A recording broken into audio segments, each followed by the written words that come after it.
Good day, ladies and gentlemen, and welcome to another exciting edition of C Media Audiovisual and Television Production Guide. In this edition, I will show you some of the lights we use in video production as well as photography. Chillen Media, a multimedia and communication company with our prime objective: provide professional audiovisual services like music recordings, video coverages, and photography, TV branding, TV installation and programming, provide media content to your TV, and it's a professional advertisement agency. You can contact us using the number 697-87-29-76 or 677-29-1300. C Media. Creativity is never enough.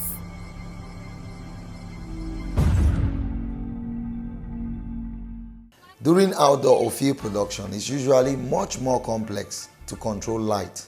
That's why we use different kinds of light modifiers.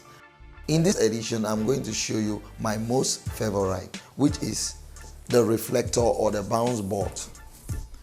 We practically use this in bouncing light. And as you can see, we have two sides. The white side for much softer light and the silver side for much stronger light. Okay, on this side of the table,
thanks for watching, and see me again in another exciting edition of C Media Audiovisual and Television Production Guide. I am Nkwain Chiambah. For more inquiries on our audiovisual and television production training courses, contact the numbers on your screen. For more information on our equipment rentals, visit our website www.chillenmedia.com. Click on Rentals to view all the equipments and studio workspaces we have for hiring and their rates. If this video was helpful, please subscribe to our blog for more videos and updates. Also follow us on Twitter, Facebook and Instagram. If you're watching this on YouTube, please like and subscribe to our channel.